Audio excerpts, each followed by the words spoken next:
Bienvenue à cette nouvelle leçon de production écrite pour écrire un sujet de réflexion, un texte argumentatif. Commençons par lire le sujet et découvrir les idées principales. Beaucoup de personnes pensent que la solitude a des effets néfastes sur la personnalité. Partagez-vous cet avis. Développez votre sujet en vous appuyant sur des arguments et des exemples précis. Alors, comme vous l'avez constaté, il s'agit d'écrire un sujet sur la solitude et de vérifier si elle a des effets néfastes, ça veut dire négatifs, sur la personnalité. Alors, si on est d'accord, on va donner des arguments pour montrer les effets néfastes de la solitude. Si on n'est pas d'accord, on va démontrer le contraire. Alors, commençons d'abord par collecter les idées. Avant de commencer, bien sûr, la rédaction, il faut d'abord chercher les idées et les écrire sur votre brouillon. Voilà, j'ai collecté quelques idées pour vous dans ce tableau. Alors, arguments en faveur de la solitude. Pour ceux qui sont pour la solitude permet de se connaître, de se découvrir, surtout à l'âge de l'adolescence. C'est une opportunité pour créer et inventer. Exemple, les écrivains, les savants. La solitude est un moment de détente et de divertissement. Exemple, après une journée de travail, on a besoin d'être seul pour se reposer. C'est un refuge pour méditer, se concentrer, se rapprocher de Dieu, pour prier par exemple. Alors voilà quelques arguments, il peut y en avoir d'autres. Et maintenant, passons aux arguments contre la solitude.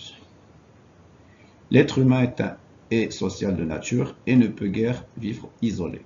La solitude engendre le repli sur soi et la crainte des autres, ce qui constitue un obstacle majeur dans les relations sociales. La solitude peut être le résultat d'un trouble psychique comme la timidité ou l'isolement. Elle plonge l'individu dans l'ennui et le désarroi et le pousse parfois à commettre des actes irresponsables, la drogue, le suicide. Alors passons maintenant à la rédaction du sujet. Alors pour la rédaction, je vous propose un sujet écrit par une élève que j'ai corrigé. Et bien sûr, c'est un sujet qui me paraît intéressant et bien écrit.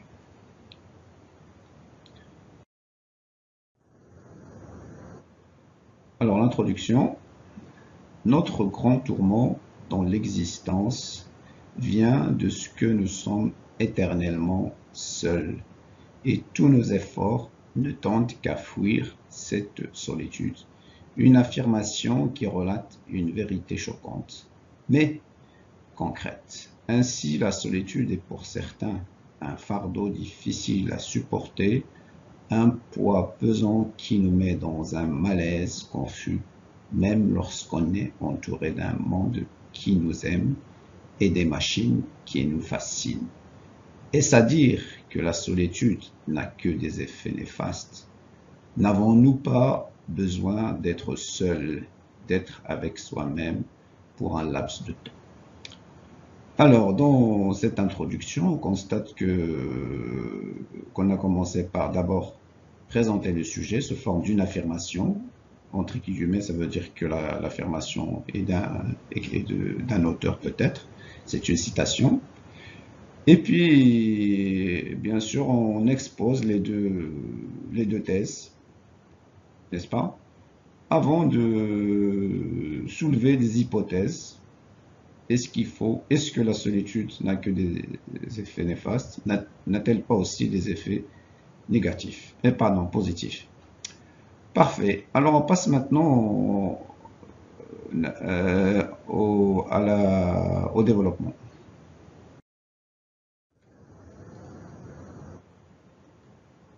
Certes, toutes les voix s'accordent à admettre que la solitude est un vide immense qui anéantit l'individu et lui fait perdre tout courage d'affronter les contraintes de la vie. Toutefois, elle fait partie de la nature humaine et elle est même considérée une nécessité à laquelle nul ne peut échapper, même à l'ère de la communication comme l'illustre bel et bien beaucoup de recherches dans ce domaine. En effet, la solitude est le moyen le plus pertinent pour s'entretenir avec soi, pour se retrouver et communiquer dans l'absence, loin de l'agitation, et pour réfléchir et créer. N'est-ce pas dans ces moments de ce recueillement que les grands savants ont mis au point les meilleures inventions? Il est vrai que les adolescents préfèrent souvent rester en groupe et ne voient toujours pas d'intérêt à apprendre d'être seuls, mais en grandissant, ils réalisent que la solitude est bénéfique, puisqu'elle permet à l'individu de découvrir les qualités et les défauts dissimulés au fond de lui et de se sentir à l'aise, loin du tumulte des rues.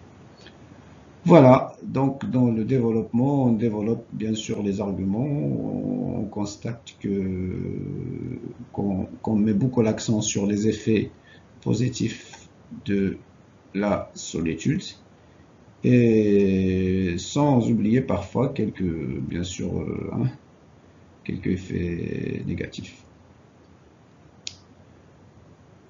Troisième étape, c'est celle de la conclusion, qui est un bilan. Alors personnellement, je vois que la solitude est une nécessité absolue et bénéfique, puisqu'il n'existe pas d'accès à soi-même sans solitude. Qui plus est, il permet d'entrer en conversation avec soi, et comme dit le proverbe, la conversation la plus importante et la plus négligée est la conversation avec soi. Bénéficions alors d'être un peu seul, sans oublier qu'il ne faut pas trop en abuser. Voilà donc le sujet. Alors je partage avec vous la totalité du sujet pour bien sûr l'avoir dans son intégralité. Donc je vous remercie de votre attention et à une autre